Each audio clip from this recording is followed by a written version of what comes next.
Welcome, sir. Thank you, Anita ji.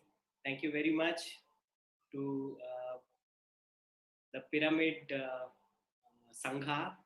It's a great work you all are doing, and I'm privileged to be here. Very happy to be here. Um, so, what I want to start with is a question. I want to start with a question to the viewers, asking or maybe just telling them, what if I tell you that there is no man or woman? What if I tell you that sexuality is a myth? So, friends, we are going to start with this question today. The topic is divine union. And of course, we are going deeper into this topic today. So, yes, I can see people who are there joining, and I welcome all of them. I see Deepa Yadav. Good to see you, Deepa. And many friends would be joining. So you can send question on the chat box, and the session will go as I will introduce a little about my life. Then we will go into this quest of this. What is this gender? What is this sexuality, divine sexuality that I want to talk about? Like, and what is this? Uh, you know, this path that I am here to share. Very interesting. How can we use it in our daily life? And we will do very interesting processes in between. And at the end, we are going to keep some time for the question answer. I think that would be good. Anita ji, I think that's the plan, right? So Yes, sir. we can Yes, go please. with that plan. Wonderful, wonderful. So let me start by sharing my little presentation that I made, and I think that would be good. Okay, I think Anita ji, we can see the presentation. It is there. You can see it. Yes. Wonderful. So I made this presentation for you, friends. So divine union of consciousness and energy. So this sounds a little complicated to me also, but I'm going to share what it is. You will come to know gradually about it. But let us first go through what we will explore today, right? So what we will learn is how to create a balance in our life. So we keep on listening to the word balance, but how do we create balance, right? This is what we would be learning today. And what is this divine masculine, divine feminine? We are going to learn about what is this wounded masculine and feminine, how to create a strong identity. As you know, in the spiritual path, we keep on saying, right, we have to dissolve our identity. I am nothing, right? But in the earth plane, there needs to be a strong identity, my friends. We are going to talk about it. And finally, we are going to talk about sexual transmutation. And I have I hope you like the exercises that I'll be doing today for you to get a clarity on this subject. So I would start by, with this quote that I want to be whole. Why do we even want to understand spiritual subjects, or why are we interested in meditation? As Anita ji rightly said that, I went through my own depression. I was confused about my gender, and I started meditating. And all of us, friends, we are trying to become whole. We want to become full, right? We don't want to become half, like I think we call ardhangini, right? It feels like I am half and I'm going to get married to my better half. So we say ardhangini, better half, right? Is it true that there is some half waiting outside for us? We are going to talk about it. So yes, so let me start with my journey, friends. This is the book Transition, and it's a book that is written by me on awakening through gender identity. So, as I said, or Anita ji explained how I was confused about my gender. I always questioned, what is it to be a man? what is it to be a woman? If we see a man and a woman, is that enough for us to understand that this is a man or a woman? Or is there something deeper? What are the qualities of a man or a woman? So this book, talks about my own rejection, my own depression, and then how I got the divine guidance through many masters. Of course, Brahmarishi Patriji being my meditation guide, Dr. Newton being my guide for the last 10 years, and then my transition. So this book talks about this journey, and it's there on Amazon. So what I want to let out is I never thought I'm going to speak in public about this confusion. But after I meditated, after I went through my process, something inside me started pushing me to talk about my journey. It said, I need to share it to people because there's so many taboos attached to, especially the male, female identities. We have put this gender, gender bias is there. So many things around gender and sexuality. So I thought, I need to speak about this subject, about my journey. So that's what this book is all about. And then, after I wrote the book, I felt this book is not complete. I felt incomplete inside. And it happened during this lockdown. I went into like kind of a depressed state, when the lockdown started, and something started coming out of me. And I started just writing. I connected to like a plane of poets, of singers, of architects, of scientists who started communicating with me. And I started asking them the question about this gender, this masculine, feminine. And they started giving me answers. So it's a beautiful plane I connected. And I can say like, it's kind of like a channeling that happened to me during that time. And they started giving me the grander picture of gender and sexuality. It's an upcoming book called Gandharva Loka. I didn't know what Loka I was talking to. But then in my meditation, I was told that this is Gandharva Loka. And I met very wonderful masters there. One of the masters, they were called the shape shifter. They didn't had a shape. They can, they always keep changing shapes. They can become a tree and then a leaf and then a bird and then a man, then a woman. They are always, changing shapes. And they gave me the broader spectrum, the broader picture of this gender identity, this masculine, feminine, and sexuality.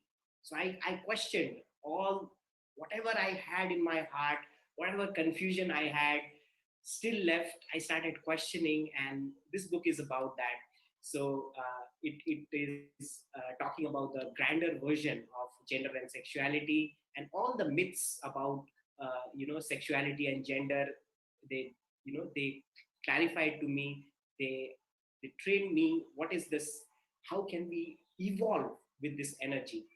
Right. So these are the things, friends, I'm going to share today, and I hope it's going to benefit you all. So my first question to all of you is like, what do you think is gender? So I'll give you like half a minute here. Maybe you can type some answers wherever you are and tell me, what do you mean by this term gender?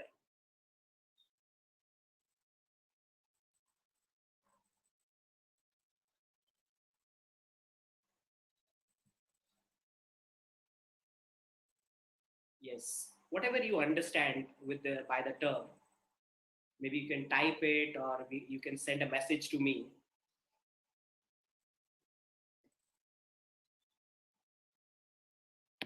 Right, it is a construct, right? It is a construct, right?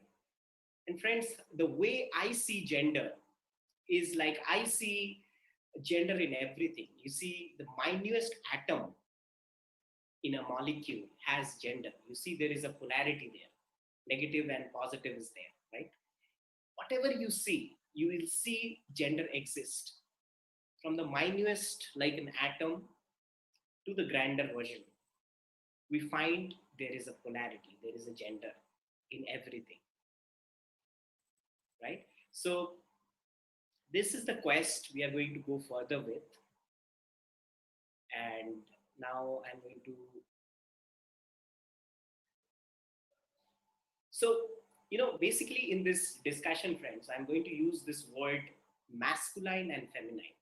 So please do not misunderstand it as male or female. Male or female are the external identities, but masculine and feminine, I will be talking more about this internal identity that we have. So we'll learn about it. Now I'm going to talk about sexuality. What is sexuality? It's like a umbrella term, right? There is a sexual identity, there is an orientation, there is something called biological sex, and the entirely called is an expression. So you don't have to go too much deep into the picture that I'm showing you. It is just for you. You can find it on the internet. I found it like a good way to explain. But just on a very easier level, if you need to understand, identity is what you think in the mind. Am I a male? Am I a female? Or I am some other, right? And orientation is whom am I attracted to? Which gender am I attracted to? Sometimes it happens that a male is attracted to another male. It happens, right? So that is the orientation, right? And then we have something called a biological sex. That is the, the kind of genitals, sexual organs that we are born with. That is the biological sex. And then this entire package of this thing is called the expression.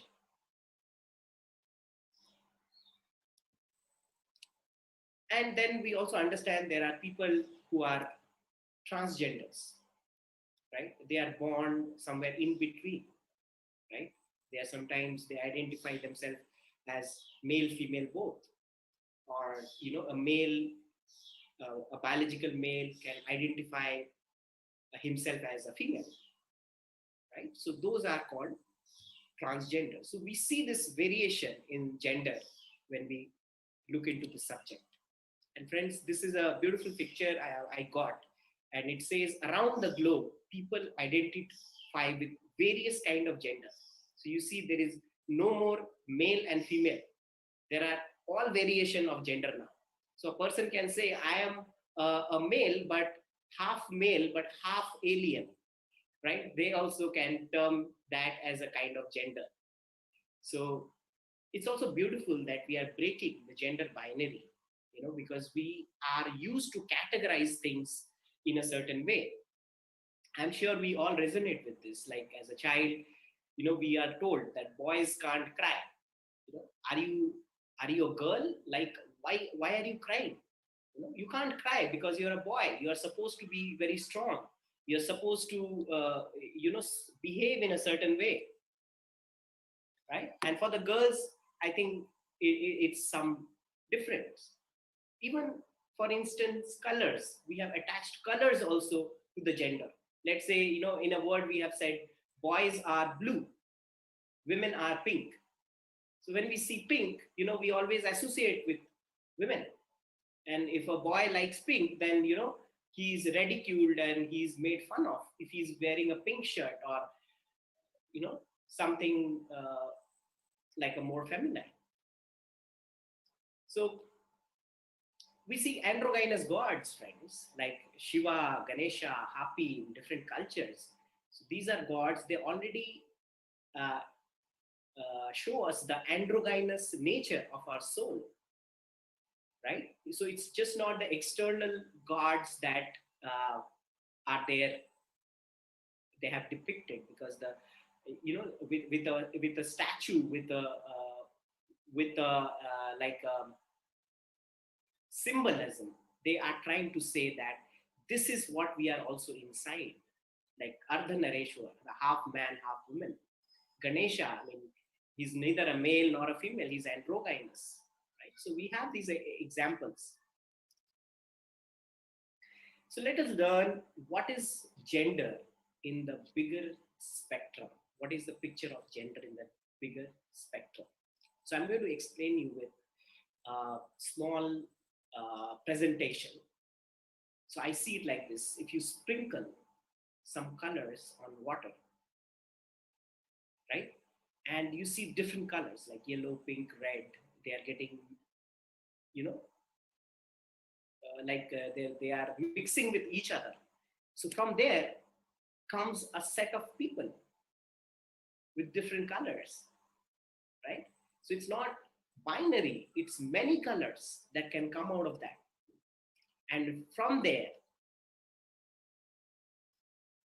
you know, we have this now scale also, which is, you see on the left side, you have the Barbie, which I have labeled as the extreme feminine. Like extreme means, she's very, very feminine, very delicate.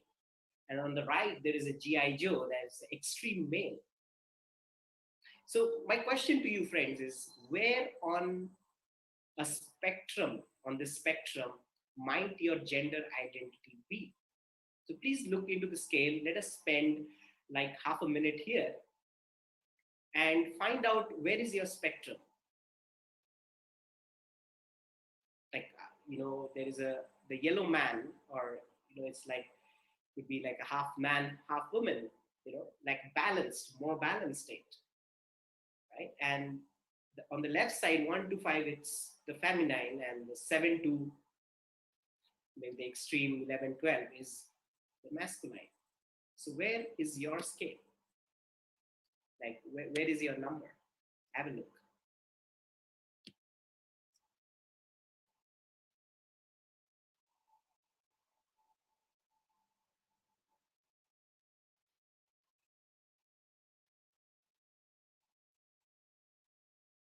Right. So, friends, these are like clues, because when we are questioning gender, we are getting more deeper into understanding our identity. A person who has understood gender, he has crossed, or he or she, because the person is going to go into the soul understanding. Gender is the last identity that falls off from a person, right? So let's see. Yeah, so here is what we are going to talk about, this balance. And why do you think like we need a balance in the masculine feminine? That's what we are going to talk. Another example is, I'm going to talk about by splitting of the sexes. Like, what happened? Like, what's the story? How did this male female come? Where did they come from? So this is what happened. So first it says there was a void. There was something called, or maybe it's called nothingness, right? So the void is basically what? It's pure consciousness. And from the void, it started changing. The void started giving rise to something. So they say the void got bored becoming void. The void got bored becoming nothing. So it started becoming a frequency. Some sound, some energy started coming. And from there had been 2 divisions. Basically, it is 1 division. Like light started coming, and wherever there was the absence of light, friends, was darkness. So basically, there is no darkness, right? It's like it doesn't exist. But it came like 2 division. One part started becoming the light, another started becoming the dark. From the light started coming further division, known and unknown. Light became the known, in the unknown. And from the known, unknown. Now this is the interpretation. Known became the masculine, unknown becomes the feminine. Now, please don't understand that I mean that woman means dark and man means light. It's not like that, right? It is just that the feminine is more into the mystery. She lives in a mystery. and darkness is associated with the mystery. And please understand, I'm trying to say the word feminine, not female, right? So a male also has his own feminine and masculine inside. So for a male, it could be that he's 70% more masculine and maybe 30% feminine. For the feminine, it could be the opposite, or a combination, right? So this is the story of splitting of the sexes, like where the gender has split. So now understanding, coming into the you, like how we use this. So coming to that part, we have this left and the right brain. We all know that there are two different kinds. These two hemisphere operates, right? So the left is about definitely about the logical, rational, linear, more of a scientific thinking, right?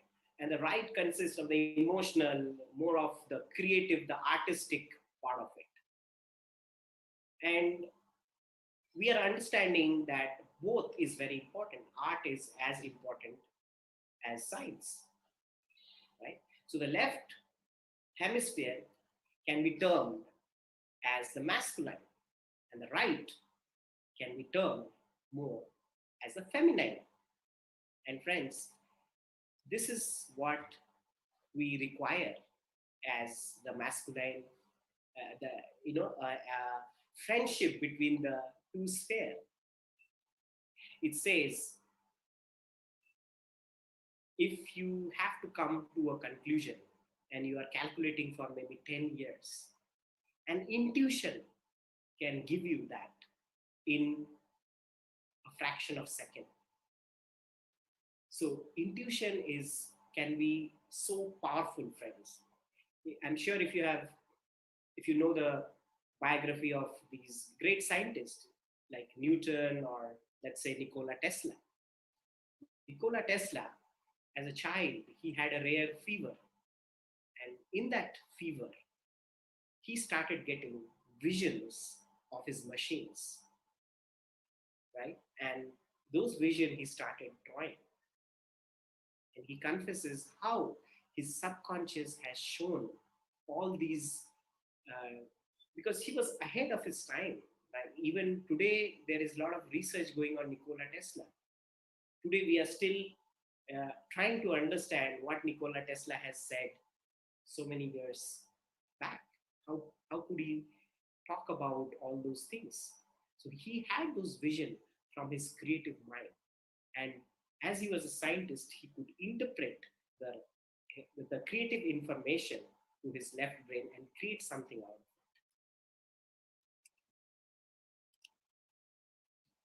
So here, now we come to the application part of it, friends. Yin Yang. Yin, the feminine energy, Yang, the masculine energy. In the Chinese language, there are different names to these masculine and feminine energies. So what is it that we call the masculine energy now, right?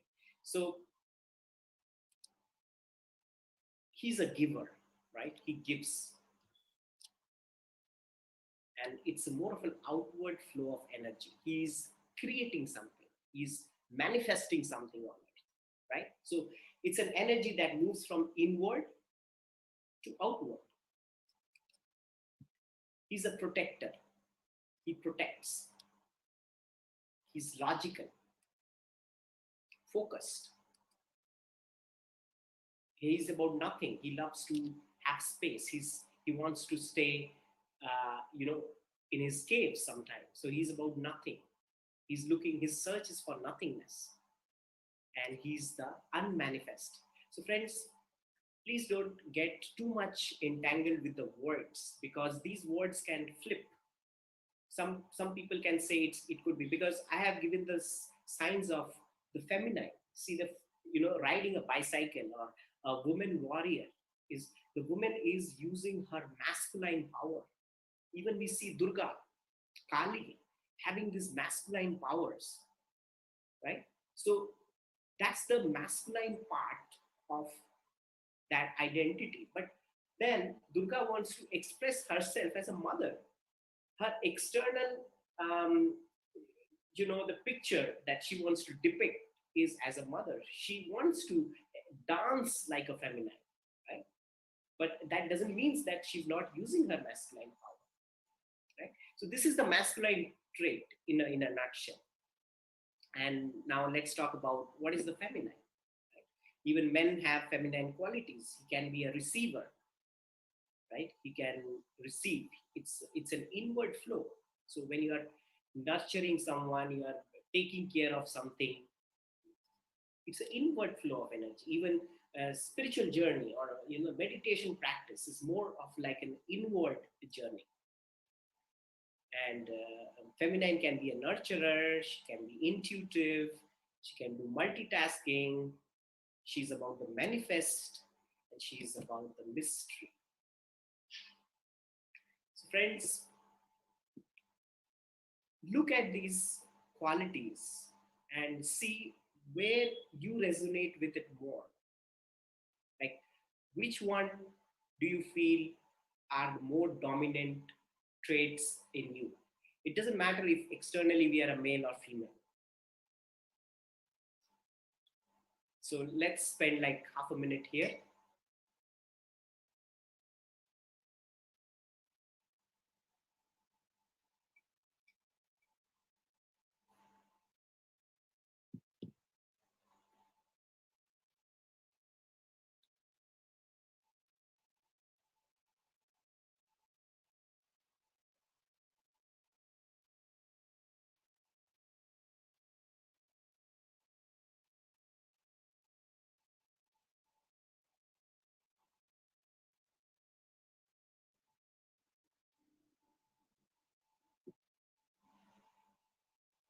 So friends, we all need these two qualities in our lives, right?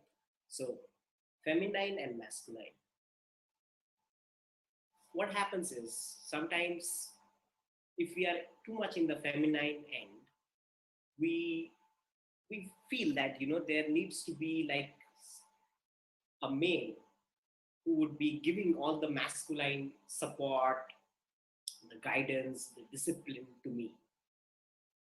And the female, I mean, who consider herself as more of a feminine energy, she waits.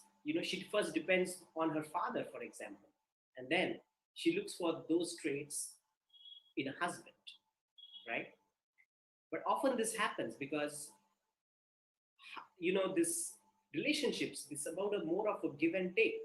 So if the male is not able to provide those qualities to her, she gets upset.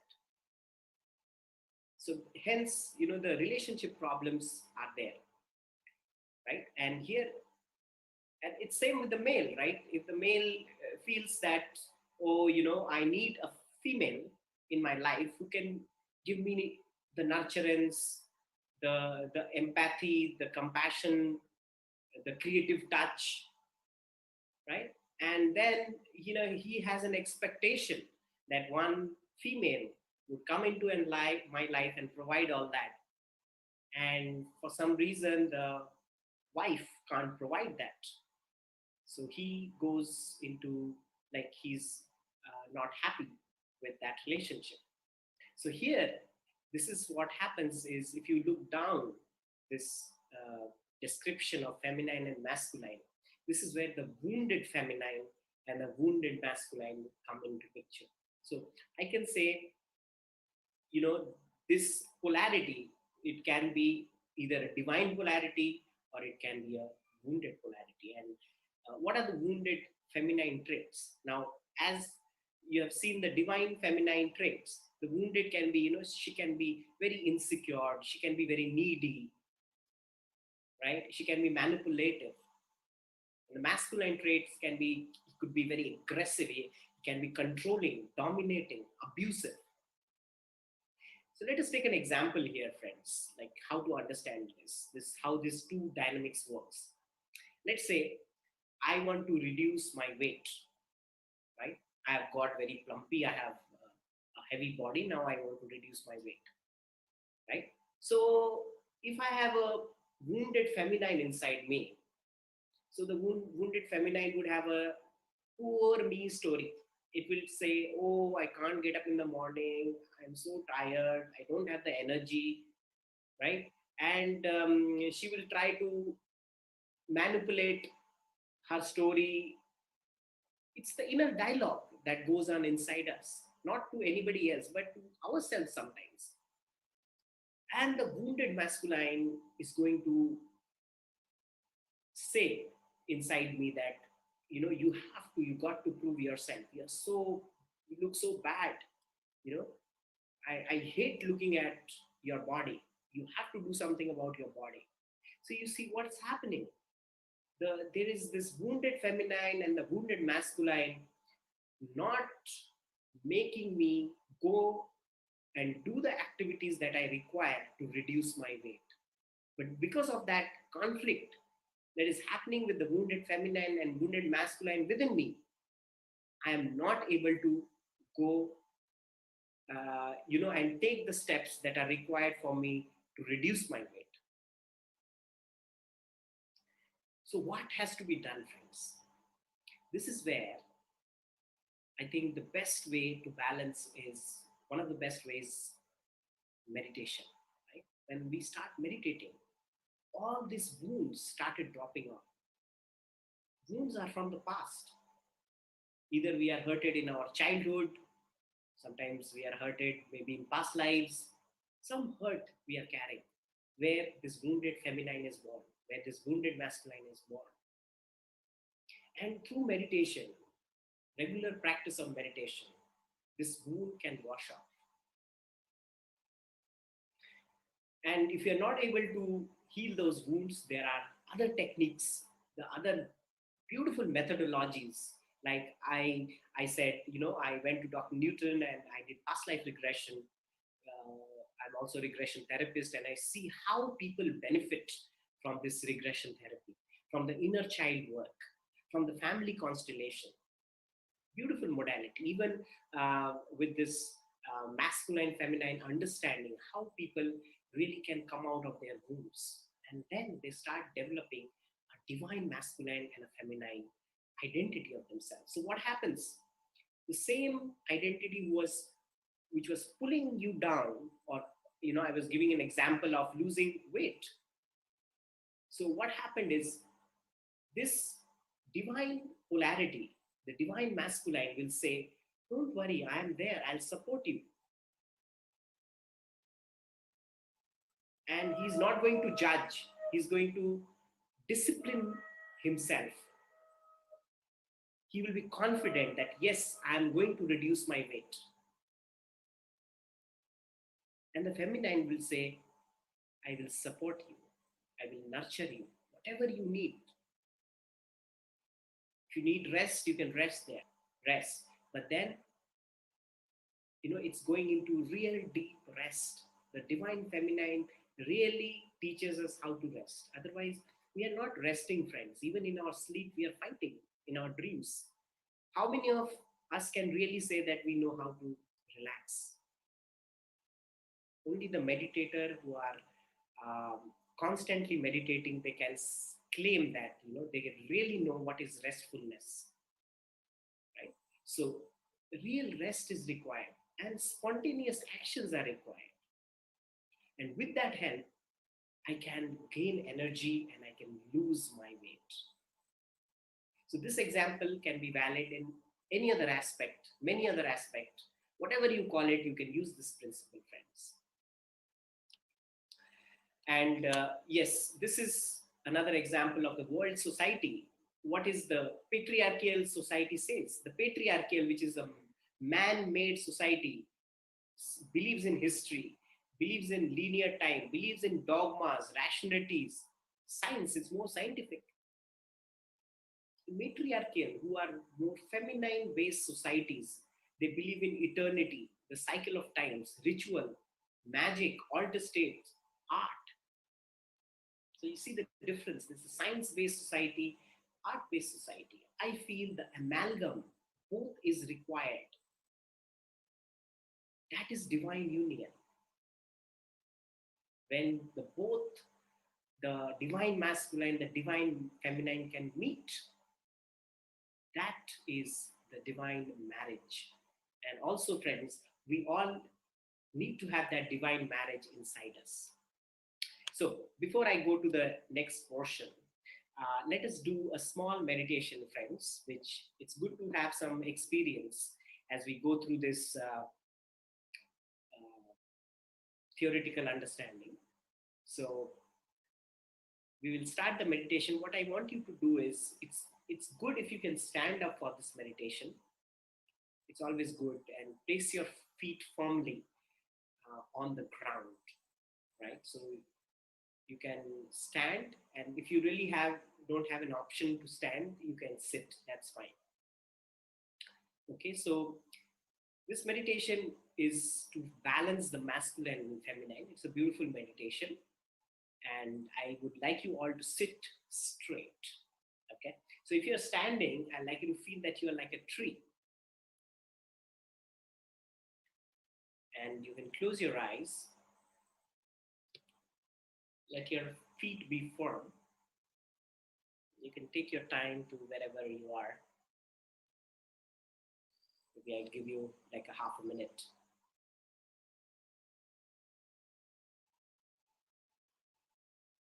Right.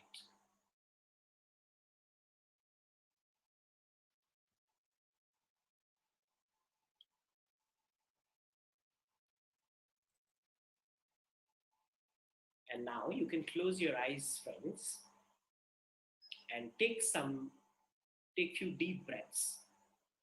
Just some cleansing, deep breaths.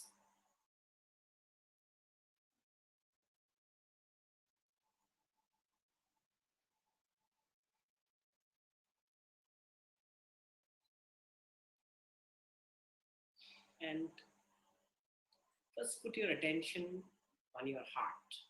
Feel your heart. You're breathing in and out.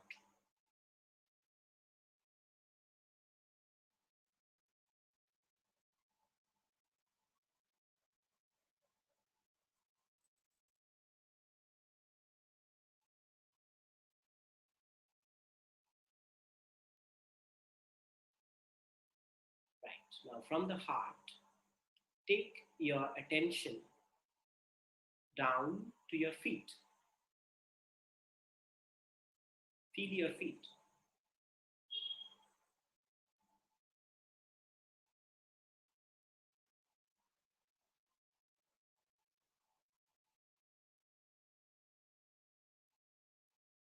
And now, like a tree, imagine or feel that you're growing roots inside the earth, as if your lower body is developing roots, and the roots are going deep inside wherever you are, the room or the floor. Imagine they're going deeper inside the Mother Earth.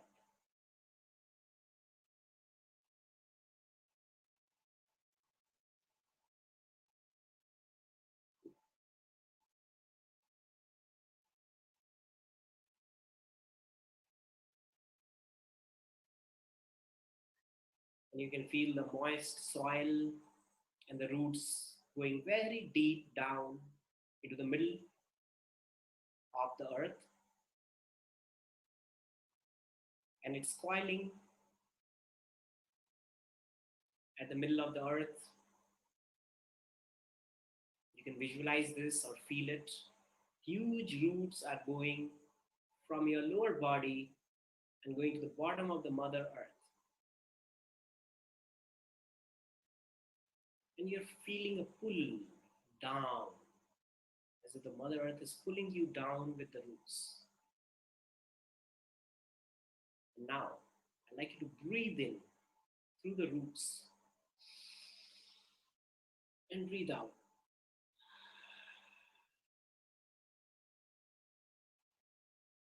Breathe in pure nature energy and breathe out any tension, anxiety, anything that you're holding in your body.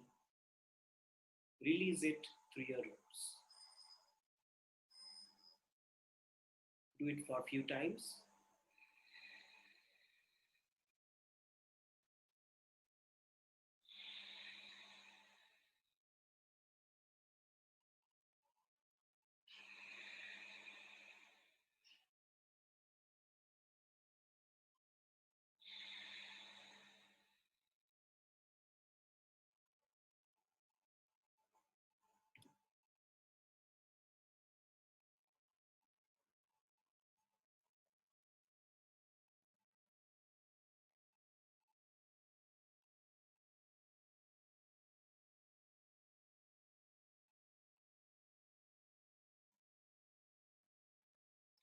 Now bring your attention from your feet, from the Mother Earth. Bring yourself back into the heart. Breathe that beautiful energy in your heart.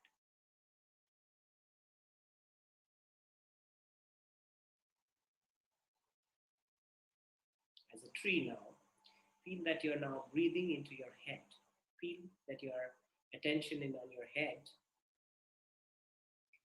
And from the head, you're growing branches. Huge branches is going like above the ceiling, above the clouds, above the sky.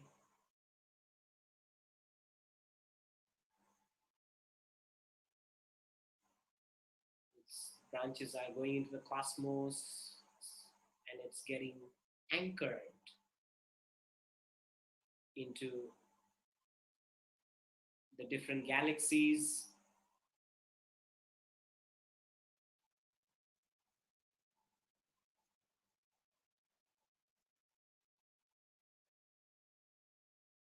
And you're feeling an outward or like an upward pull.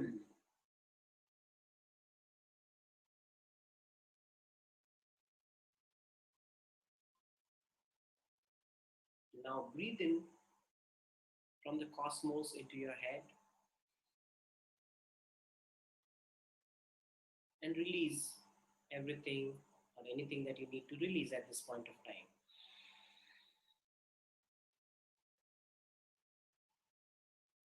Breathe in,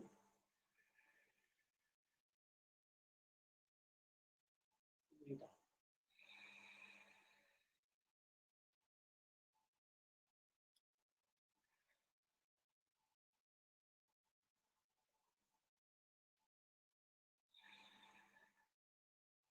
Couple of breaths.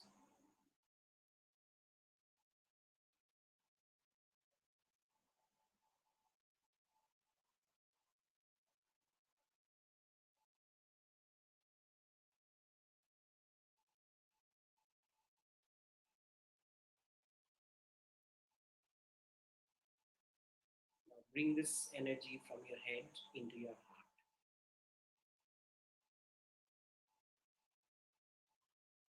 Just feel that now you're breathing into your heart. As you breathe in, the heart is radiating.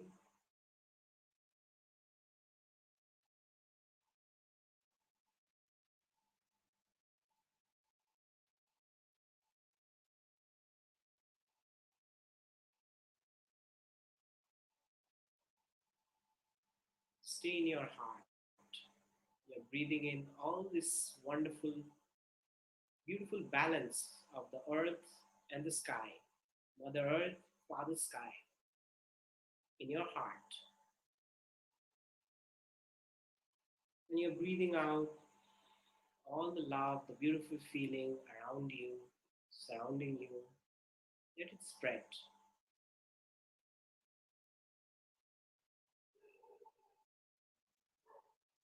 And for a couple of minutes, just reside in your heart for some time. Stay there.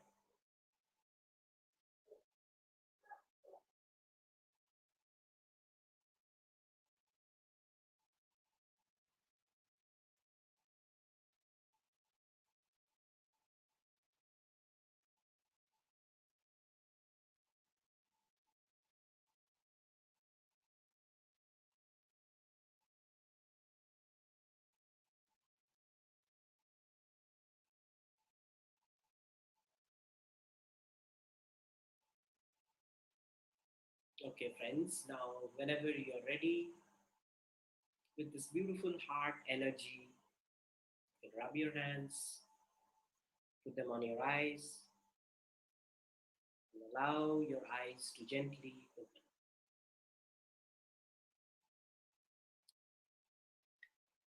Wonderful, friends.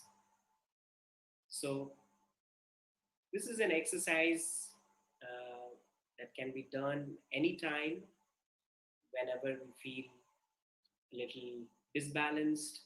We want to bring the balance in our life. We want to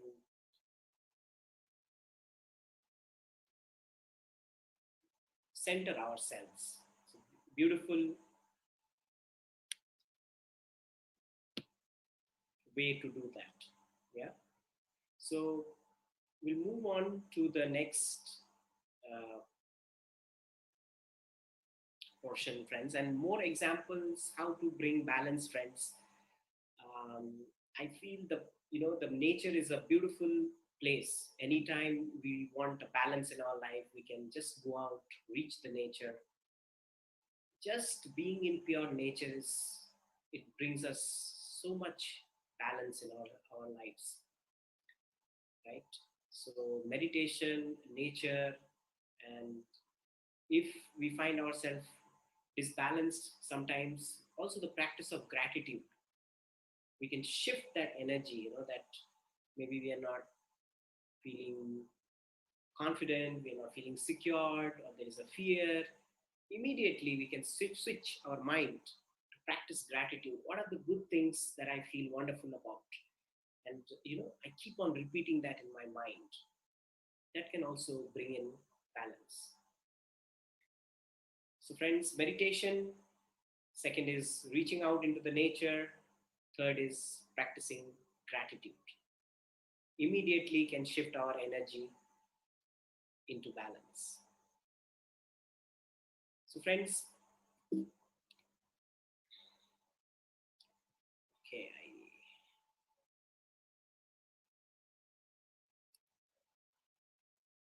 I just have to um, go to the next part now. Yeah. So this is where I find the interesting part starts. My favorite subject, the law of polarity. So, friends, now as we learn balance, many times we feel polarity is like a distraction, right? So, uh, I am working on becoming very confident, but I know there is a part of me that is also fearful, right? And you name it, whatever it is, like day, night, uh, hot, cold, all things have a polarity, right? So I generally don't believe in that concept that we have to be positive in our life. You know, that really doesn't work, friends. So what is the law of polarity talking about? Let us first understand the law of polarity. What it says. The law of polarity says it's one, it's not two. Though we see it as two, it is one. Yes, it's sometimes difficult to see things as one because in our real eyes, with two eyes, when we are seeing things, it two things. We are seeing there is a darkness is coming in the night, and morning is there. Sense of perception. But the kind of plane that we dwell in is a relative plane, friends. And this might not be the same in the other plane. For example, I just told you about this example, dark and light, right? We have darkness, we say, no, no, there is this night falling and then there is a morning. The sun comes up, right? But what happens if you are taken out into the space? You are no longer on the earth plane. Will you still see day and night there? Don't you think the perception is going to change there? So why the law of polarity? exist on earth? Because it's the kind of dimension or the kind of reality that we live in. So it's relative, friends. So in that perception, now we can say, yes, it's one. Where is the night and day? It's because of the earth's rotation. It's because of the placement of the sun, right? Another example I can give is, okay, we will say, oh, this is hot and cold. But the hot exists because there is a cold. What is hot, cold? It is in comparison to something the other exists. In a whole, it is a scale. It's the scale called the scale of temperature. So the temperature exists. Hot and cold is again relative. Wherever we are in the scale, we perceive it that way. So the first law of polarity which we discussed is everything is one, it's not two. Right? Second thing that I learned from the law of polarity, it says opposites are complementary. Opposites really are not there to trouble us, to take us out from our real nature, but opposites are complementary. They help each other. We see this beautiful picture of Ardhanareshwara.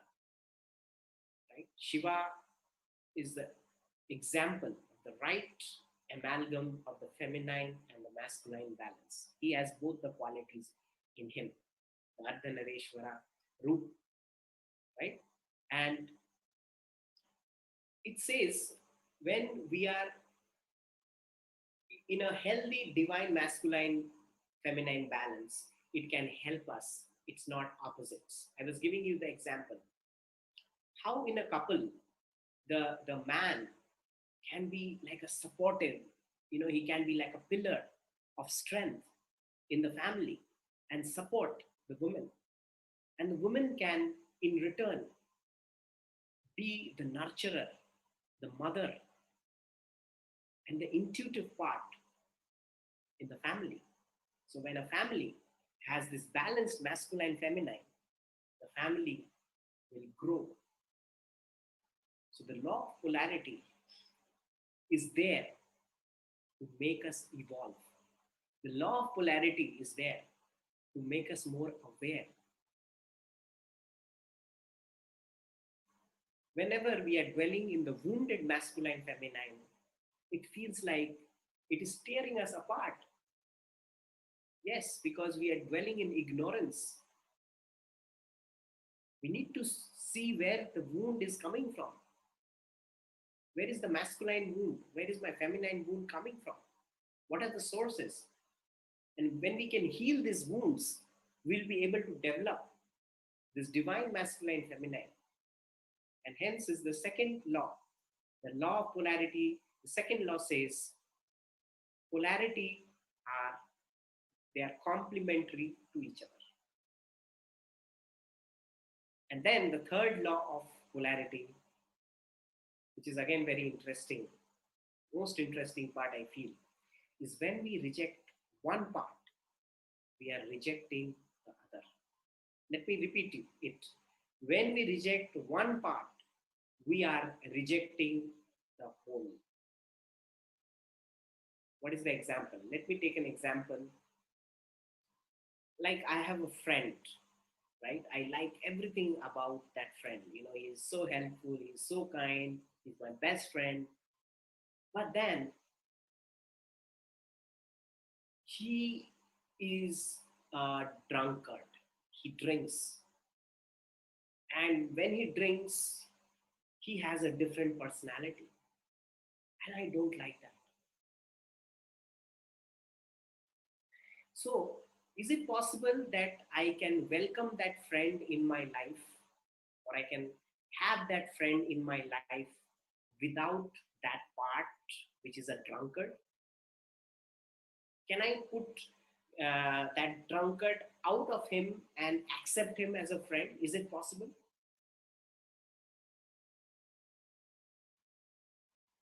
So the drunkard part with that part that I like is my friend in a whole.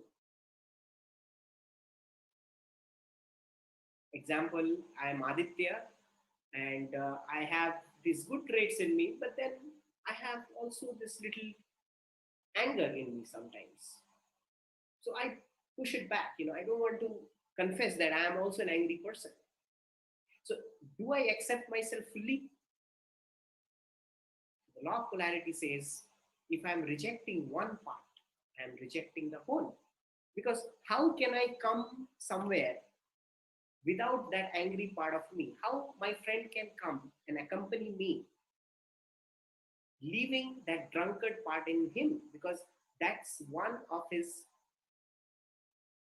personality. It is one part of him. That's what he is. Sometimes we make a mistake that we want to change that part. In our relationship, we really don't want that. We want to scrape it out.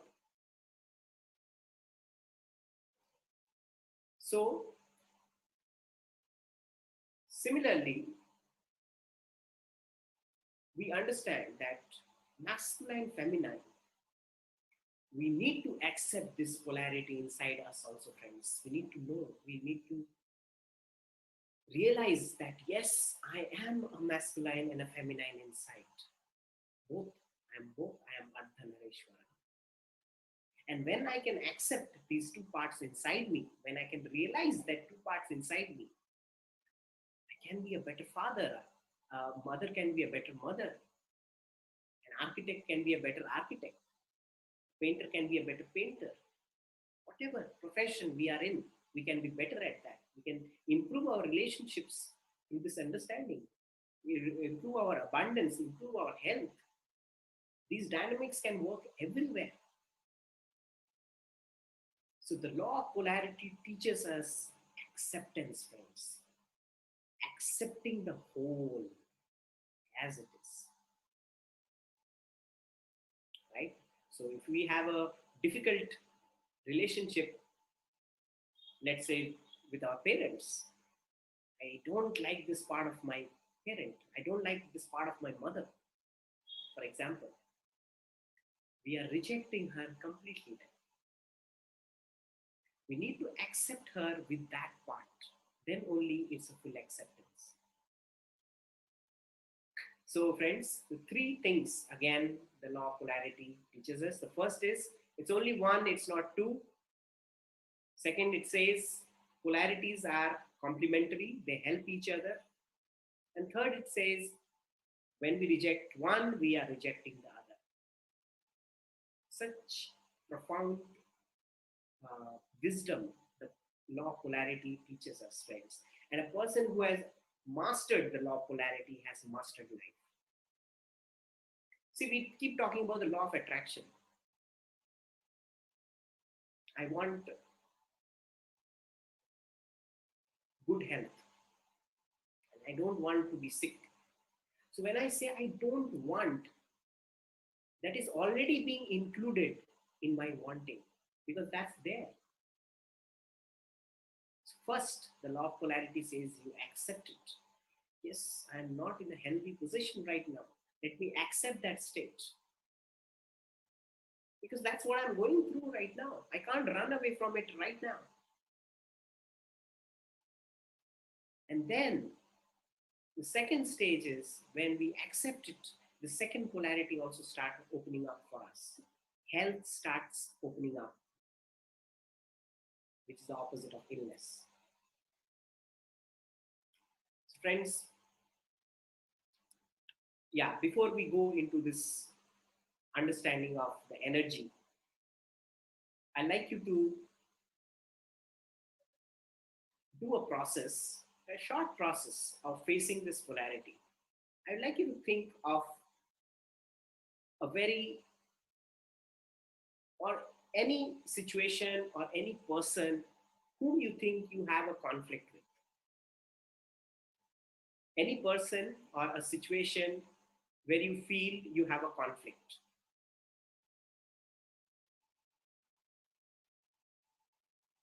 Just I'll give you half a minute.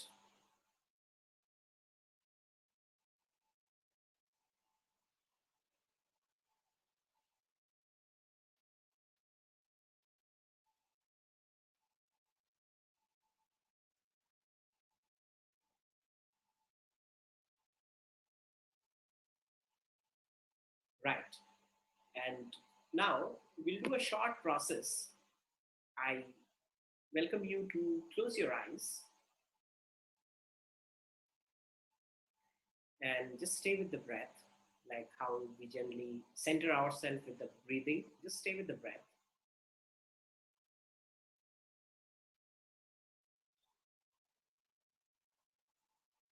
Or maybe take 2, 3 deep breaths to center ourselves.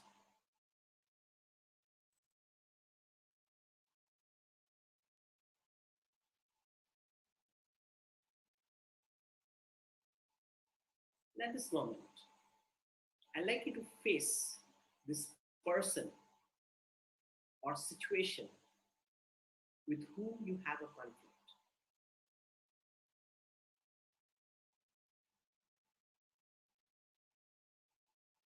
Now, as you face this person or situation, whoever it is, you might feel angry, you might have resistance to face it, or there might be other sensations or discomfort in your body. I'd like you to stay with it. I'd like you to try this exercise, friends. Face that situation as if you are looking into that person's eyes, or if you're facing that situation right now.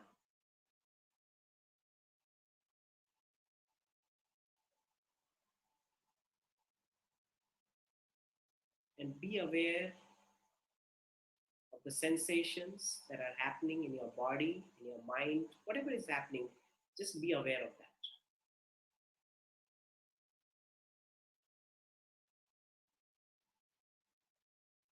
Accept those feelings, even if they are not good feelings. It's okay. But I like you to face that person or situation.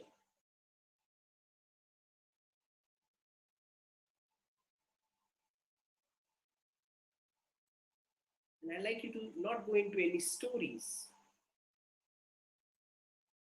Just face as if you're looking inside the eye of that person without any story.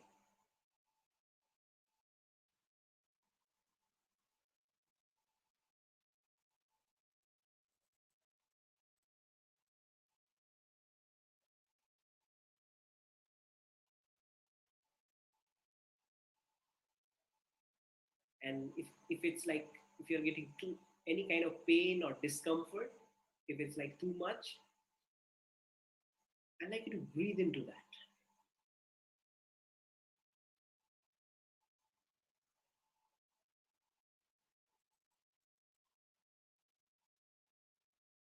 Keep facing that person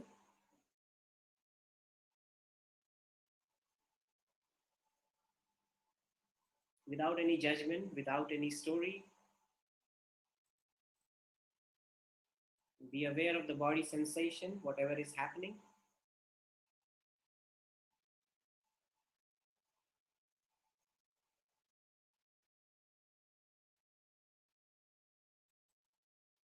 And keep breathing inside.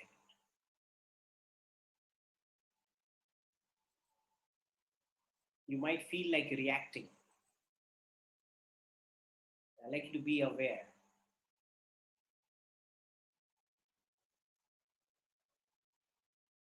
Simply you're breathing in and out of that sensation, whatever is happening in your body, in your mind.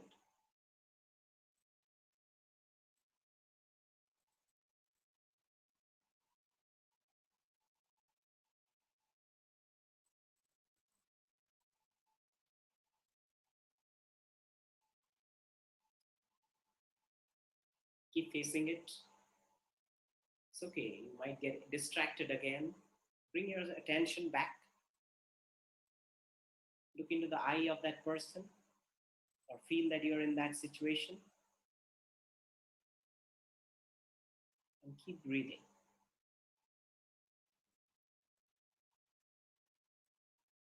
And I like you to feel as if your chest is expanding and you're taking a more of a straight expanding posture rather than like hunching forward. You're You're just sitting straight, your chest is out, and you're facing that person.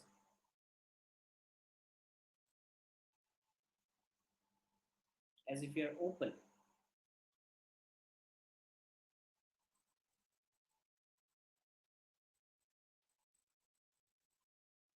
Keep breathing, my friends, and keep your attention into the eyes of that person.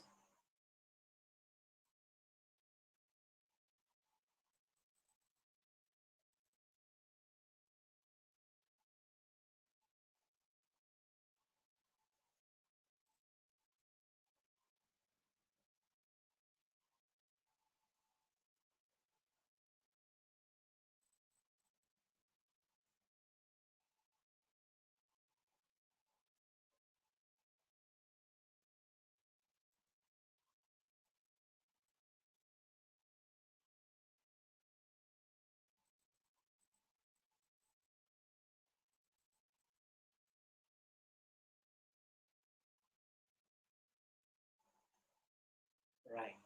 Now you may want to disconnect yourself from this person or situation. And I'd like you to go back into that tree posture. You can sit or stand up, becoming that tree. Imagine you have huge roots and your head has huge branches like tree, touching the sky, touching the space. And you're breathing inside your heart as if whatever the unnecessary feelings are there in the body, the residue, imagine that you're giving it to the Mother Earth and you're taking all this cosmic energy into your body from your head. Become this huge tree.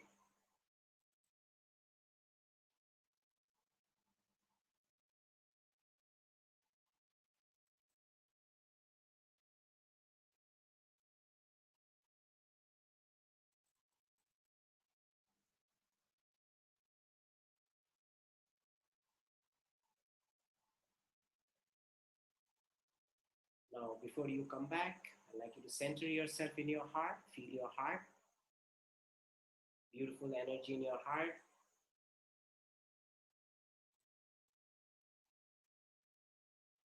And whenever you're ready, you can rub your hands, put them on your eyes, allow your eyes to open. That's wonderful, my friends. So you can share your experience if you want.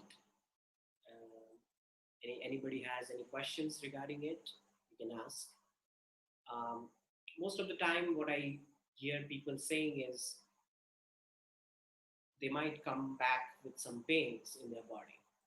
Okay, so what I ask you to do is you can repeat this exercise again, right? And that will help you release this conflict or this conflicting situation, right? So if they have a pain somewhere, you can again repeat this later, friends. And many people, they might come up feeling very fresh, very relaxed, and they report that they are able to face that polarity in a much better way. Many people, they just drop that conflict after going through this exercise. So it's a very beautiful way to resolve your conflict is you are facing that polarity as it is. Okay, friends. So as we move forward, if you have any questions, you can put the question again in the question box, on the chat box. And when I get time, I'm going to answer them. And now we are going to go to the next part of the presentation.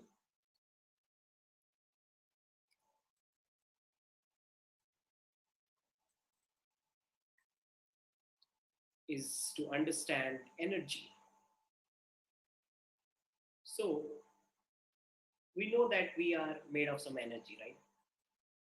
And we are just not this gross physical bodies. So what, in my understanding, friends, what I understand as energy is there's only one energy in the body, and we have named it in different ways. Sometimes we call it the prana, the chi, sometimes the sexual energy, kundalini energy, the life force energy. It's the same energy, friends, that runs in our body. And for those two energies to run, like you see, there is a diode, right? The battery has two ends, the positive and the negative, right? And this energy in the body flows, from the positive to the negative. There's a flow.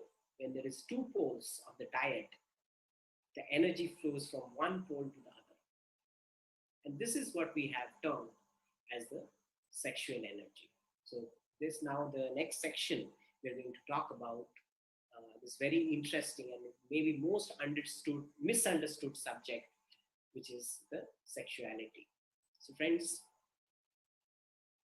there are so many dogmas regarding this sexual energy, and um, we are coming with a lot of beliefs about the sexual energy because we have been conditioned.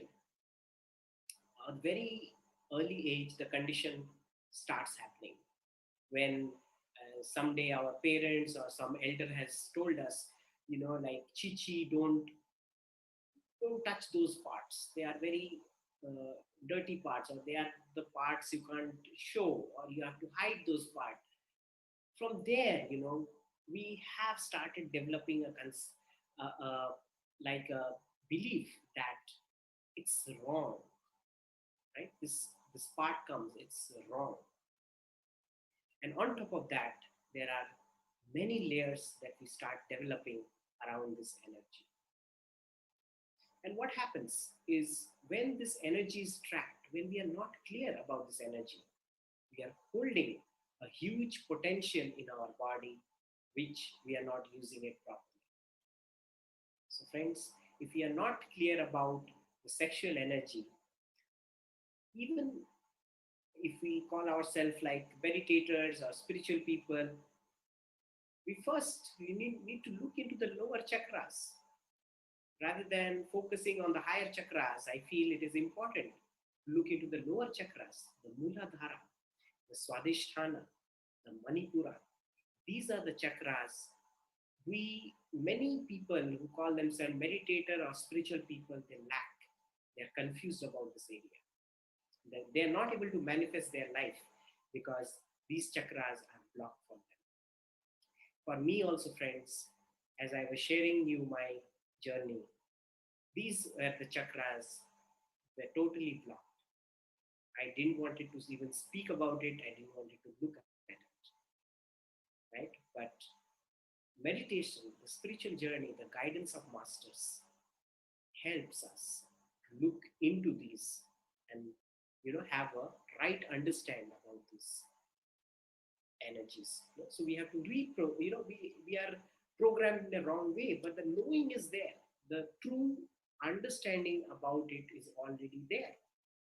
So the purpose of this presentation is to awaken the true understanding of what we already know. So what is this flow of, I was talking about the sexual energy flow, right? What is the sexual energy flow? We have it in the body. So we see that our body, there is a continuous energy flow. Even there are instrument nowadays, very sophisticated instrument has come, and they clearly shows that the body has a lot of energy and it's going in cycles. So if there is a beautiful flow of the energy, we feel very healthy. And if the energy is blocked, we feel unhealthy. And it can be a block in a lot of other things: relationship block, abundance block, health block, or some other kind of fear or insecurities or phobias that we hold. That can also block this energy, right? And if we have this other person with whom this energy flow is beautiful, we call it like a sexual attraction, right? The other battery which is showing is like a sexual attraction. It's a flow of energy. And not only, it happens between man and woman, friends. Let us also think in terms of, like, like when we see like small pup, a beautiful pup, right? And it's so cute, so sweet to look at, we get attracted. That's also a flow of energy. We don't have to always term it as a sexual energy, but it's that life force energy. When we see a child full of life force energy, right? So this is what is the flow of energy between the two polarities. So polarity is again required for this energy to flow properly. And the same flow is happening in the entire cosmos. So first we have seen it, how it has maybe it is happening in the atoms, the negative positive pole. And then we understand how, as masculine, feminine, or male, female, the attraction is there, or the attraction is there between, let's say, like a child and a mother. That's also like a beautiful attraction. Life force is flowing. And then in the higher planes, and when we see the bigger picture of it, we see the same polarity, the same circle of energy is going in the cosmos. So in a way, everything is like in a circle, you see, everything is circling. And it's important to understand, when we are in our relationship with anything, the energy circuits need to flow or need to revolve in and out, receiving and giving. Receiving is feminine, giving is masculine. In a relationship, important to receive and give. In the society, it's important for us to receive and give. That we are in balance. When this receiving and giving is in balance, then we feel healthy, then we feel abundant, then we feel, we are centered, we are balanced. This is balance, friends. This is the divine union. So we see the entire cosmos is already in the divine union. So the question is, why do we feel disbalanced sometimes? We are not aligned to the cosmos that time. We are not aligned to the divine wisdom that time. And those are the times we feel we are not balanced. So friends, I will be doing one meditation with this. I will explain you that. Before that, let us go into some more details about this energy. So now, as we are calling it the sexual or the life force energy, let's see what it is about. So this energy, how I define this energy is, when this energy is going down, it's producing baby, for example, right? A sperm and a ovum meets and produces a baby. And the same energy, when it's going up, that's what is the term called sexual transmutation.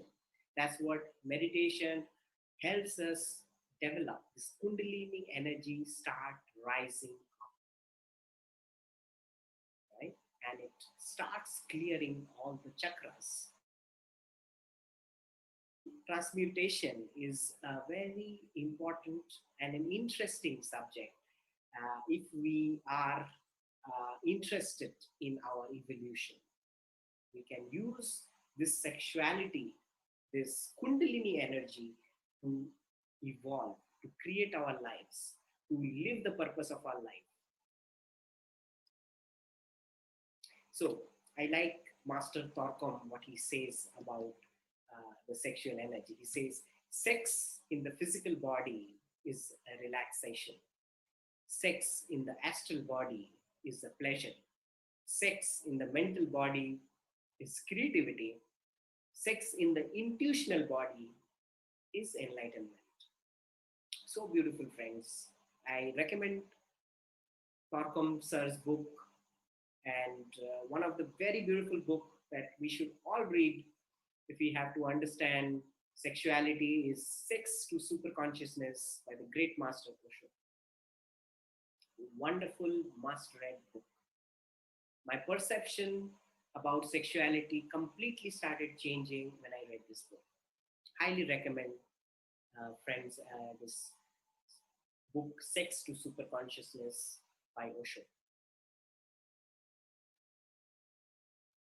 So let's go into a little understanding about chakras. I'm sure we all know how we are moving this chakra. We see the Mooladhara, which is at the base of the spine. Then we have the Swadhisthana, Manipura. Then the heart, Anahata, Vishuddhi, Agnaya, and Sahasrara. Now, what are these chakras? Basically, chakras can be like a map in our evolution. It has its own psychology, it has its own energy, and because this evolution is like, if you don't have like a map, it feels very baseless. So I feel this is where the chakra comes into picture. It gives you a map, right? So what is this root chakra? So the root chakra is about feeling trust, feeling secured, feeling supported. And when the Mooladhara is not open, or it is not feeling safe, it is blocked, what happens is we are in fear, we are insecure, right? So this, in the Mooladhara, we can see the layers now of sexuality. In the Mooladhara, sexuality is very mechanical. It's on the very bodily level. Now, nothing wrong with that, but we have to keep growing above that. So from the root, the Mooladhara, when we are coming to the sacral, which is the Swadhisthana, we now start understanding the emotional part of it. Swadhisthana is about emotions. When it's blocked, we feel very guilt. We have shame in it. And when it's open, we are creative. We are in a flow. So from the root, the sexuality, which was very mechanical, now it starts gaining a little emotional. So we start connecting emotions with our sexuality, so which is a little better. And then the sexuality moves into the solar plexus, which is about creating a strong identity. When the solar plexus is strong, we feel very confident. And otherwise, we are feeling very weak, helpless. So when the sexual feelings are operating from the solar plexus, we are confident about the sexual act. The man is confident, the woman is confident. Otherwise, we are not sure. We have a very feeble identity. Our partners may not trust us because we feel helpless there, right? And then sexuality moves into the heart.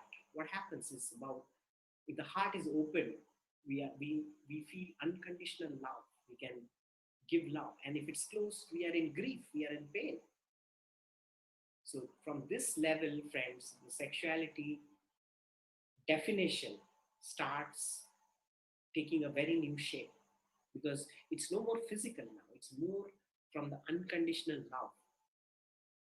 Two-person, when they have unconditional love, they can feel a polarity, they can feel a sexual connection even without touching each other. Right? So it starts taking a more deeper state. And from the heart, when it's moved the throat, it's about Vishuddhi. Vishuddhi is where we are, it's a chakra purification of expression of what we are talking. If it's closed, then we are non-expressive. So even the sexuality is taking a different form in Vishuddhi. It's more about expression, about creativity between two people, or even between yourself. Sometimes you don't need other to understand sexuality, right? And then it goes into the third eye. And that what Turkom Master is talking about, sexuality in your intuition. And you are having an intuition. With that intuition, you are connected to the other person. With your third eye, with your intuitive self, you can have a polarity, a connection with the other person. And then it's the crown where you are feeling oneness. Of course, this is where sexuality dissolves, right? So, friends, initially, these chakras, we need to work. This is what is called the inner work. And we need to clear these chakras, all the seven chakras. And it may not be in a chronological order, because some people's heart chakra is open, but maybe the root is closed. Some people's sacral is open, but the third eye is closed.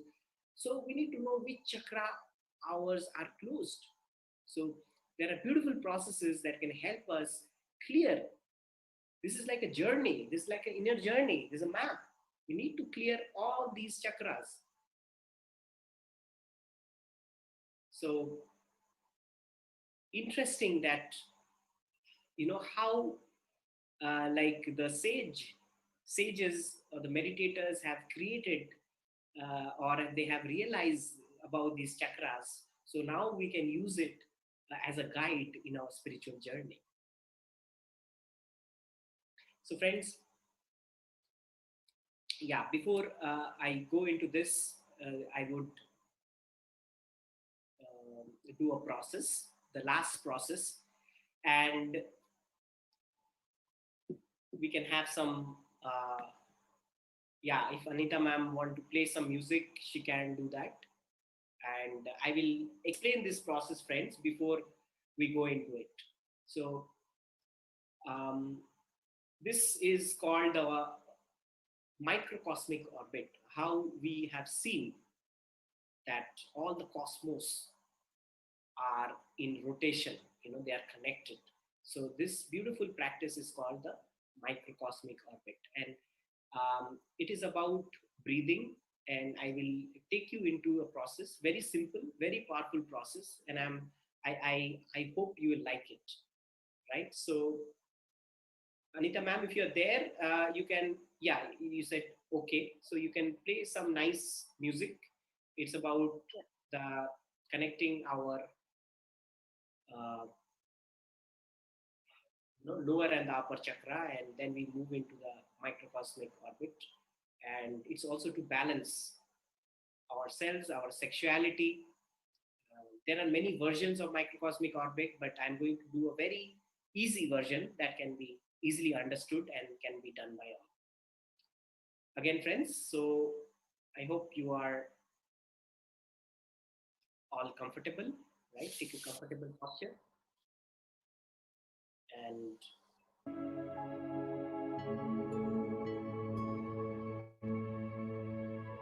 calm,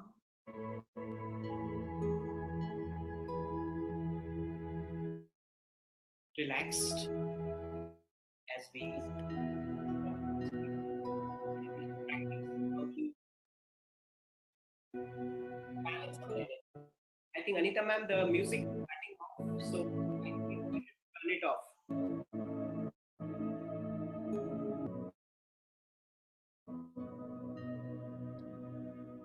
Yeah, it's better to turn it off, Anita ma'am, because I think there will be the sound won't be, yes. I think that's better. So, friends, let us close our eyes, and as we meet in this beautiful time today, and this is a beautiful knowledge, the beautiful wisdom that can help all of us to tune into our real nature, because the purpose of sexuality, purpose of gender is to take us to our real identity. If we can follow this wisdom, whatever we have termed as lower, what we call sex, what we call gender, male, female, the understanding can take us to the higher self, to the higher wisdom, to our enlightenment. So there is nothing actually which is lower and higher. We say it's as above, so below as above. So friends, let us close our eyes. We can cross our hands, cross our legs, or you can take a beautiful posture, sit straight. And it would be good if you can sit without a back support. It would be better. So sit without a back support, and as straight as possible. And I'd like you to just observe your normal, natural breathing. So you're breathing in and out.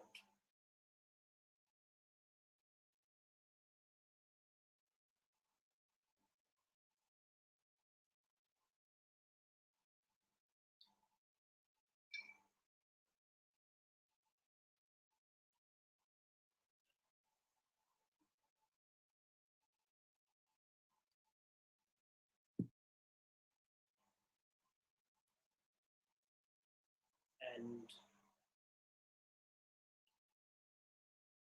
as you breathe in and out, I'd like you to feel your heart, feel the heart center, feel the breath in your heart.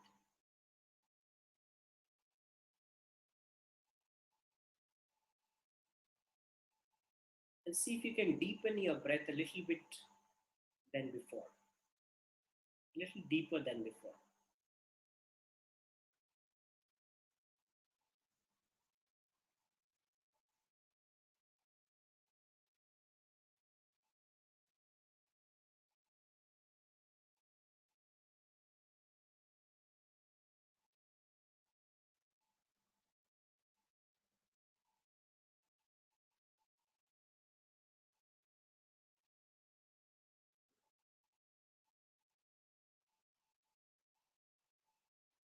And now see if you can breathe to your Muladhara. Muladhara is where your backbone ends. Now feel that you're breathing in the Muladhara and you're breathing out into the Sahasrara. So basically, you're breathing at the bottom of your spine. And as you breathe out, feel that your breath is touching your crown.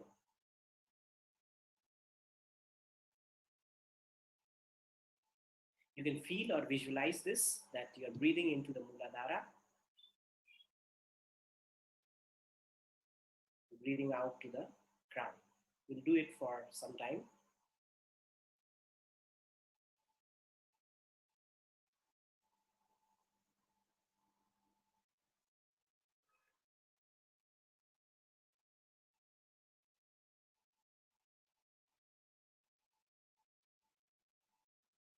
Breathe into the Muladhara, breathe out to the Sahasrara.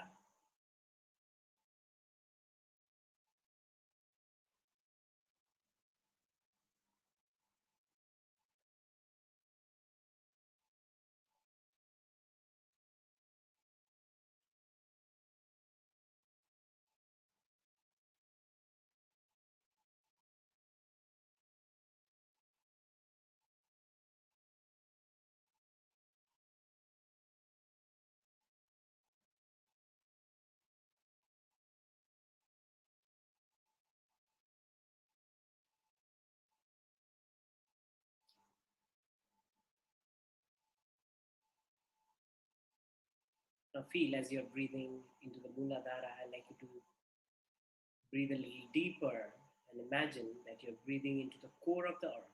Feel that the breath is reaching to the core of the earth. As you breathe out, you're breathing into the middle of the cosmos.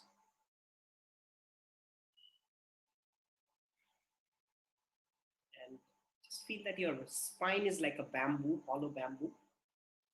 And you're breathing through the spine, breathing into the core of the earth.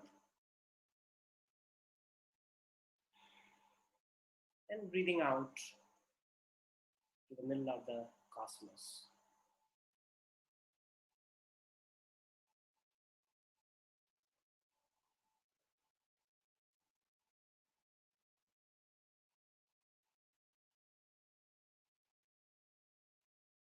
A very powerful exercise to balance our sexuality, balance our masculine, feminine. Very powerful exercise. Keep breathing, breathing into the core of the earth, breathing out to the middle of the universe or the middle of the cosmos. Whatever that means to you, whatever that you're feeling. Nothing wrong and right about this. And feel that your backbone is like a straw.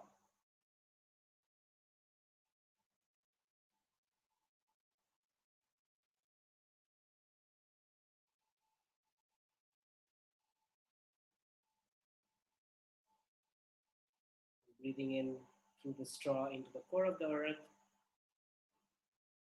breathing out to the core of the universe.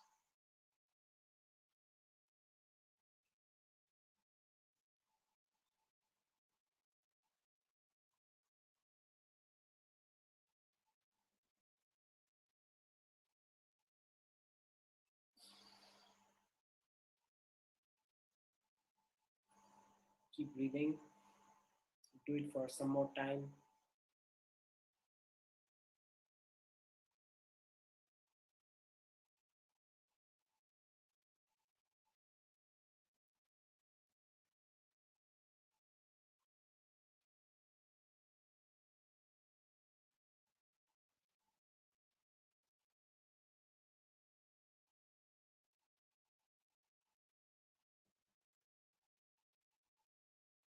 Like a hollow bamboo.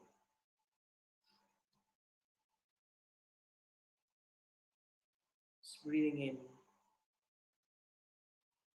core of the earth, breathing out to the core of the universe.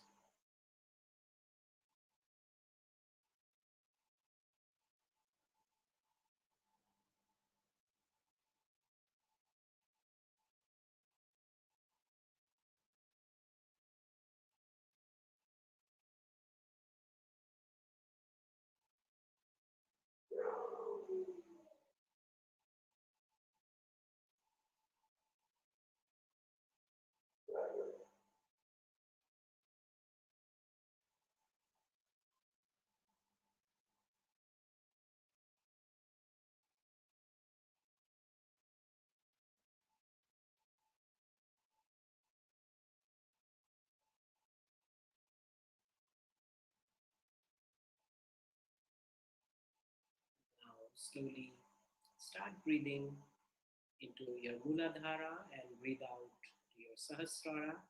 Make the breathing smaller now.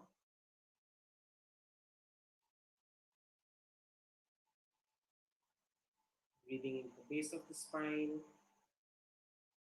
breathing out to your crown.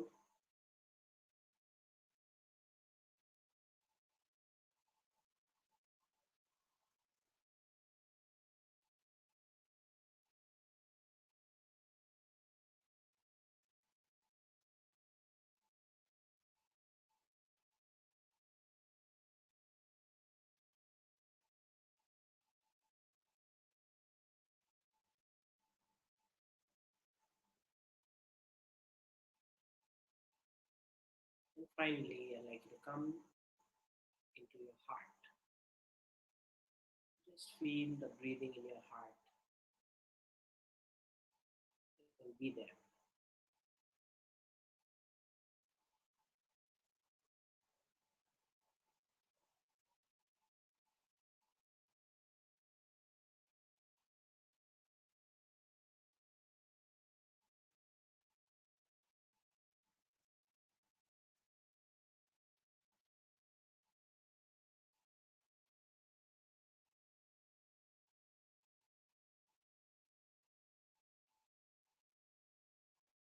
It's nice. So whenever now you're ready, friends, you can rub your hands, put them on your eyes, and allow them to open.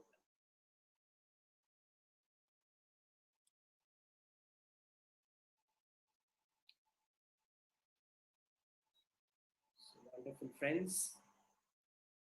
So we are heading to the end of this class now, and here I would like to share some of the details I have. Um, so you can see these. This is some details about me that I do some workshops on divine masculine feminine. One of the workshops was termed Ardhanareshwar, ecstasy, sacred sexuality, and this is the upcoming workshop which is coming possibly this month. The date are yet to be announced, And you can find all those information about me on www.adityadatta.net. Find all the information there. Also, you can catch me on Facebook, Instagram, or YouTube. Also, I want to share about this program that we call iDare, and there is a page called Meditation Simplified on Facebook where we go live every week, every Sunday, and we are taking some interesting topic to work on using different modalities like different tools like masculine feminine balance, the law of polarity. We do exercises on that, and it's a free platform, friends. You are welcome to join there. Uh, if you want, if you're a therapist or you're interested in self work, you can join there, and we can have you on one of the Sundays there. You can either take a session or maybe give a session about anything that you want to share about personal healings. So basically, it's a platform that we have created to heal ourselves as facilitators or therapists, and we extend our work to people, others also. Right. So this is about me, and now I am ready to take up any questions that you may want to share. Um, if you have any sharing, or if Anita ji has anything from anybody, you can also share, ask.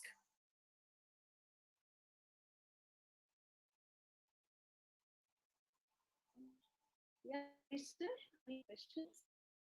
Yeah, I think your voice is not very clear, Anita ji. Okay, now sir, Yeah, I can hear you now now. is it clear? Yes. Yes, please. Okay.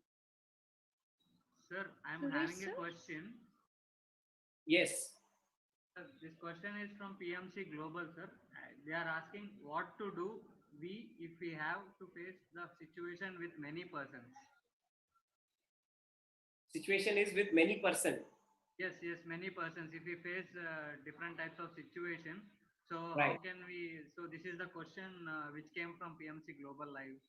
Okay. Please, can So you what answer this happens? question? So that if the conflict is between many people, what happens then? Okay. So friends, if it's many people, we can place ourselves inside many people,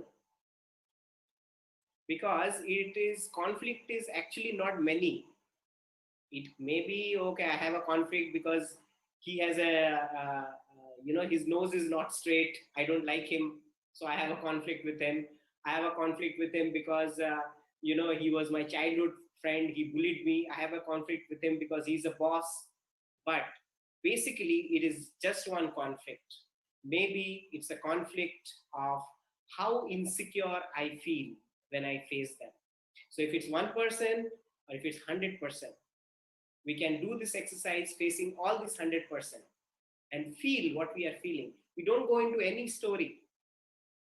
We can put ourselves in 100 people and we can feel what we are feeling and stay with that energy and breathe into that energy and see what happens.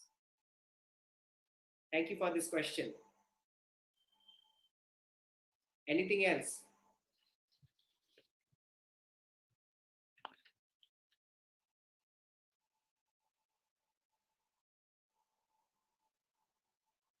Suresh sir, are you having any question?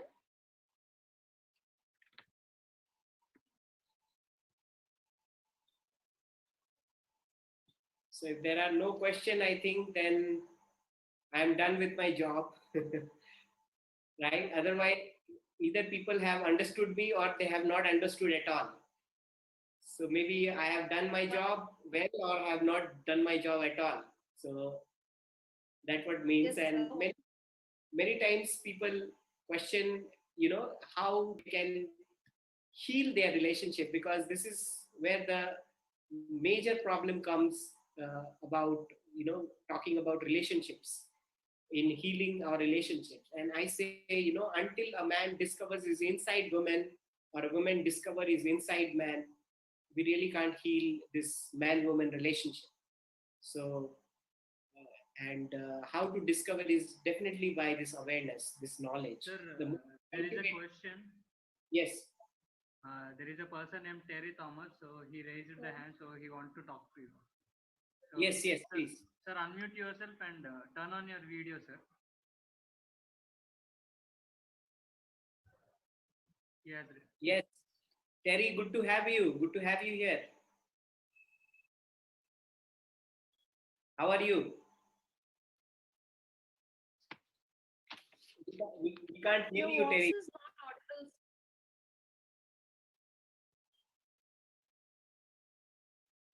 Your voice is not audible, sir. No, your voice is not audible, Terry. Can you type it? Can you type it?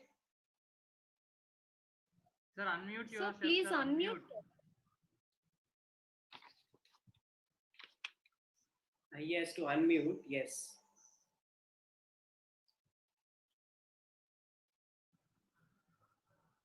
Yeah, he has unmuted. Yes, I think it's the same thing. Please type your question in your chat box, sir.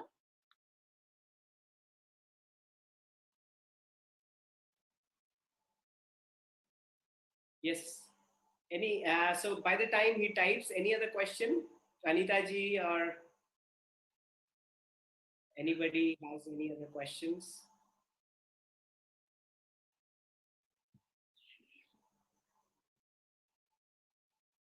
No question. No questions. Okay. I Thomas, Terry sir, has typed the question. My question is regarding how to understand our masculine and feminine sides otherwise. Okay. So, how to understand these sides is, as I explained, the nurturing, the compassionate part of us is the feminine, and the doer, the person who is taking an action, the part which wants to go outside, take an action, it's an outgoing force, is the masculine quality. So the more we are becoming aware of these two qualities, the more we start even developing it. And as I said earlier, the best way to develop these qualities is definitely, of course, through meditation. We need not confuse ourselves with this knowledge. I think always we should start with the meditation. If we are a meditator, we will have an experience of it rather than only the intellectual understanding. Here in the class, we had a more of intellectual understanding because that's also important, but we need to also have an experience of it. So if we are a regular meditator, these qualities will naturally come to us. We will have the balance naturally. So for a woman who is very feminine, or in a way, she has a wounded feminine, she's always in her emotion, she feels very insecure. When she starts to meditate, she starts developing a divine feminine, a divine masculine in her. So the divine masculine will give her strength and support. The divine feminine will nurture her, right? And it can be for a man also. So I've given you three things that we can do to meditate. One is meditation to balance ourselves. Second is going into the nature, spending time in the nature. Third is gratitude practice. Immediately when we start doing that, they take you into a balance, and you'll start creating this feminine and masculine dynamics. So friends, I do workshops where I go more deeper into those subjects, and I do various techniques to help people find their inner masculine and feminine. So I'll be having these sessions also online, because nowadays we only have online platform to do it. So anybody interested can reach out to me, and we can discuss about it further. And one more thing I want to say, friends, is even when we are meditating, the simple meditation practice, because Patriji is very clear about what is meditation and what is techniques. We should not complicate meditation with any techniques. There is no replacement for meditation. So meditation is anapanasati meditation. So I also see this masculine feminine dynamics in anapanasati meditation.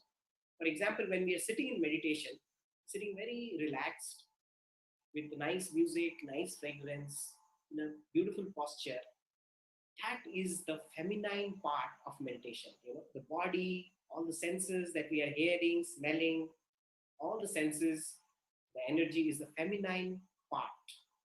And the masculine part is the awareness. We are becoming aware of the breath, awareness of all the senses around, right? So the more we are aware, awareness is a masculine quality. And nurturance, to sit in a beautiful way, happily with joy, surrounding ourselves with beautiful music, is the feminine, right? And when these two things meet, meditation happens so beautifully,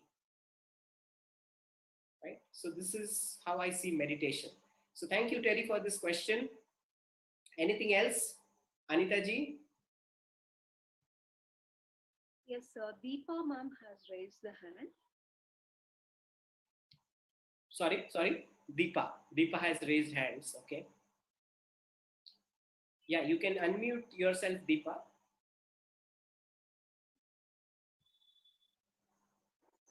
Hello.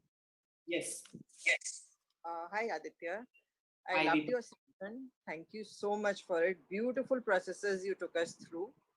What I would like to understand is how to balance your feminine energy.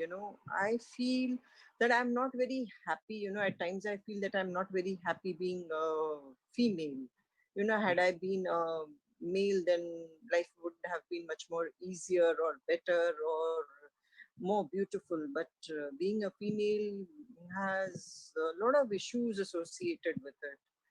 Right. So, so it's like I've not been able to come to terms with being a female. Correct. So, how do get over this, or how do you balance your energies, or how do you bring more acceptance about this in your life, so that your life becomes much more balanced and beautiful?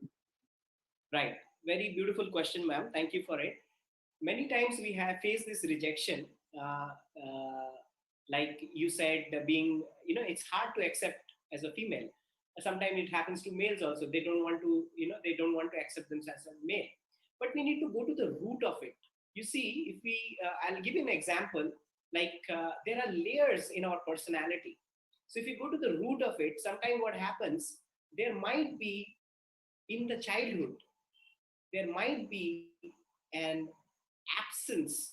I'm giving you an example, Deepaji. It may not be for you, but there might be the absence of the father figure, or there might be an absence of the mother figure. So what happens?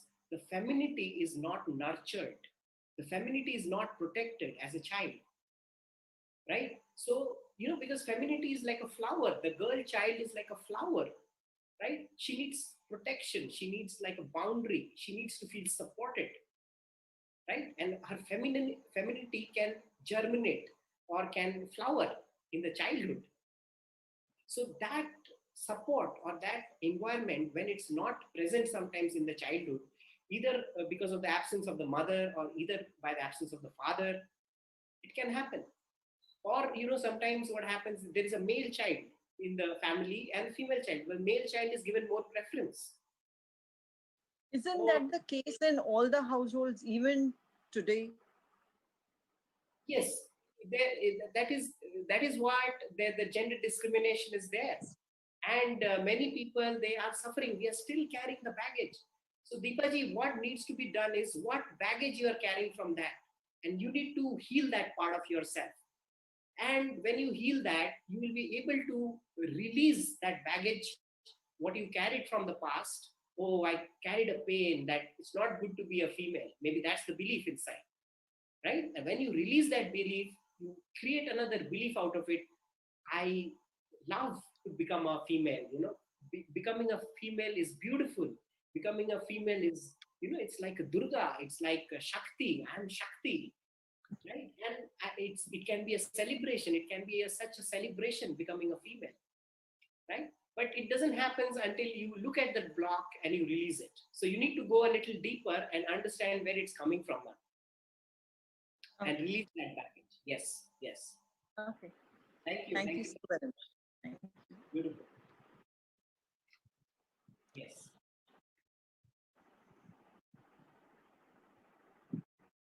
Anyone else?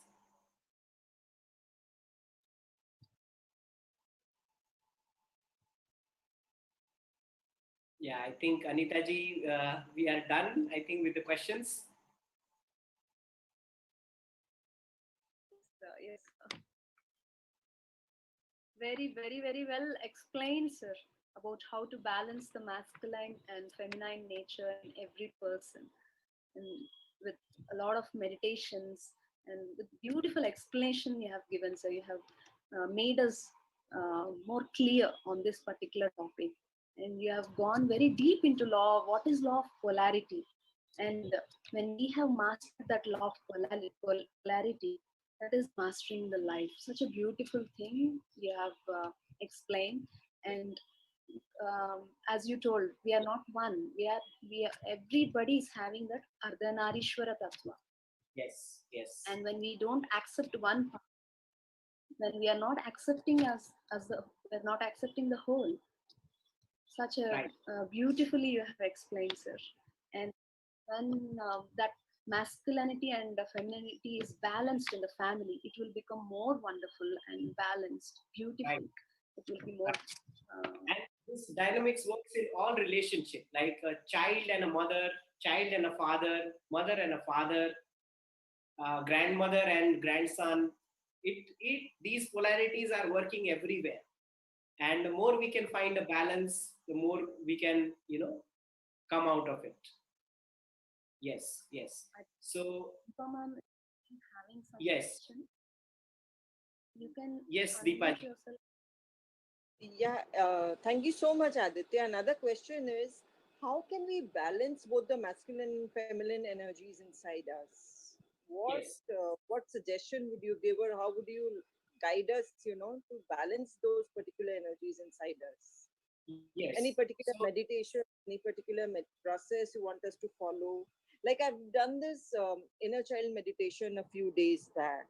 I yes, did that, and yes, yes, I understood that yes, we have certain issues, which were not very big, but still you carry the baggage from the past, and there is this disbalance inside you. So how do you actually balance those energies inside you? right. So, because, it's hard nowadays to find the divine masculine, divine feminine. I mean, the kind of society we are living into, we don't see this as examples. So it's very important first to find examples of divine masculine and divine feminine in your life. There might be someone whom you see as a divine feminine, as a divine masculine. So because our acceptance, their presence in our life is important, right? So it could be like an uncle, it could be like a grandfather, or it could be like a guide or a master or a guru, or maybe any archetypes like even Shiva Shakti. At least we need to explore Shiva Shakti to at least understand what is this divine feminine, what is this divine masculine, right?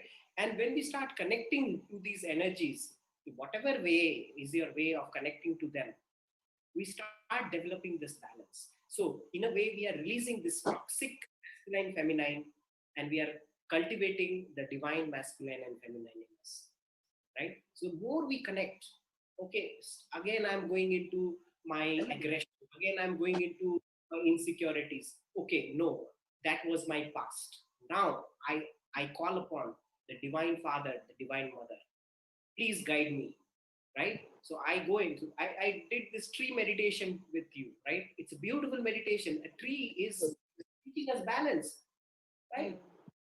We spend time with the tree, talk to the tree.